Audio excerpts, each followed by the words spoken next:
भारी पुलिस दल की मौजूदगी में 40 साल पुराना जहरीला कचरा भोपाल से पीथमपुर पहुंच गया। 12 कंटेनर्स में भरकर ग्रीन कॉरिडोर बनाकर ये कचरा धार के पीथमपुर पहुंचाया गया। कचरा पहुंचने के बाद पीथमपुर में बवाल मच गया। यहाँ के स्थानीय लोगों ने इसका जबरदस्त विरोध करके रैली निकाली, तो वहीं शुक्रवार को पीथमपुर बंद करने का आह्वान भी किया। पीथमपुर बचाओ समिति ने जंतर मंतर पर धरना देने की घोषणा भी कर दी है। मेरे घर से करीबन ये 100 फीट की दूरी पे है। क्या क्या हो गया? कचरा आ गया रात भर।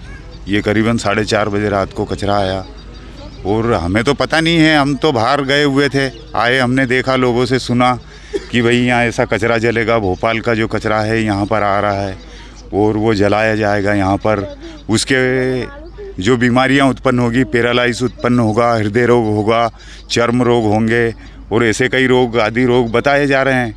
या ना हमको कोई अलर्ट किया गया कि यहाँ से हटो या यहाँ से जाओ, ऐसा कुछ भी नहीं किया गया। और इन लोगों ने जो फैसला लिया है वो पीथमपुर के लिए बहुत ही हानिकारक है। कचरा आने की बात सुनकर पीथमपुर के स्थानीय लोग डरे हुए हैं। उनका कहना है कि अगर यहाँ कचरा जलेगा तो हमें अपनी जान बचाने के लिए इलाके को छोड़कर जाना पड़ेगा। हम रात भर से तो जग रहे हैं। जब पता चला हमको कि हाँ कंटेनर आने वाले हैं इधर, तो हम रात से तो सोए ही नहीं है। पहले से दिल में घबराहट है कि कब कुछ हो जाए इधर। और जब भोपाल कांड से यहाँ कचरा आया हुआ है तो और ज़्यादा डर बढ़ गया है हमारा कि यहाँ पे कचरा जलेगा। और रात भर जगते रहे, नींद आ नहीं रही है। और पहले से हमारे साथ तो हादसा हो चुका है, पानियाँ ख़राब हो गया, खुजलियाँ हो रही है, सब पानी ख़राब हो गए, गाय ढोर मर गए सब हमारे। और हार्ट फेल हो रहे हैं लोगों के, सांस लेने में तकलीफ हो, खुजलियाँ चल रही है शरीरों में।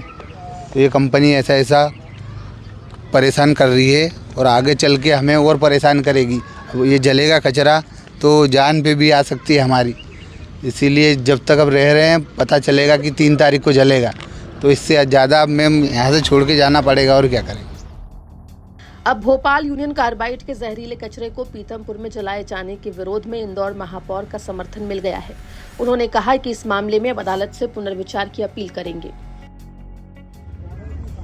2 दिन से लगातार अखबारों में इस बारे में हम पढ़ रहे हैं। पीथमपुर में कुछ लोग इसको लेकर विरोध भी प्रकट कर रहे हैं। मेरा ऐसा मानना है कि इसको लेकर पुनर्विचार होना चाहिए। पीथमपुर में ये कचरा न जले, ये पीथमपुर के लिए, इंदौर के लिए और मध्य प्रदेश के भी हित में होगा। क्योंकि जितनी मुझे जानकारी है उस आधार पर मैं ये कह सकता हूँ कि पहले इसको गुजरात में ले जाकर जलाने की बात आई थी, उस पर रोक लगी। फिर इसको जर्मनी भेजने की बात आई थी, उस पर भी रोक लगी। मध्य प्रदेश शासन खुद इस पर एक एफिडेविट दे चुका है कि जो इंडस्ट्रियल वेस्ट टेस्ट किया गया है वो इंडस्ट्रियल वेस्ट था, ना कि टॉक्सिक वेस्ट था। अब चूंकि मामला पूरा माननीय न्यायालय के समक्ष है और माननीय न्यायालय के आदेश से कचरा भोपाल से पीथमपुर ट्रांसफ़र होगा, तो मैं तो पीथमपुर के हित में, पीथमपुर के पर्यावरण के हित में, क्योंकि पहले से ही वहाँ इंडस्ट्रियल एरिया है,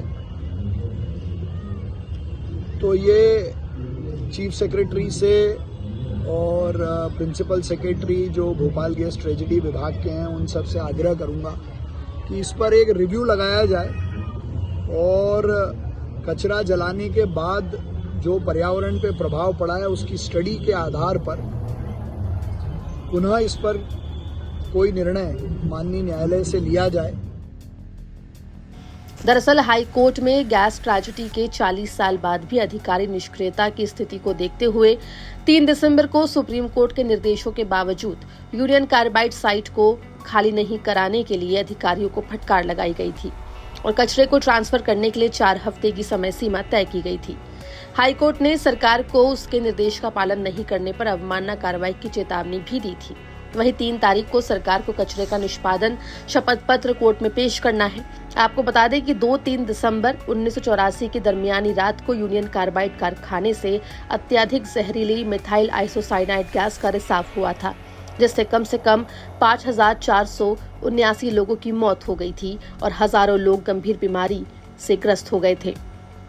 इसे दुनिया की सबसे बड़ी और खराब औद्योगिक आपदाओं में से एक माना जाता है। धार से छोटू शास्त्री की रिपोर्ट, MP तक।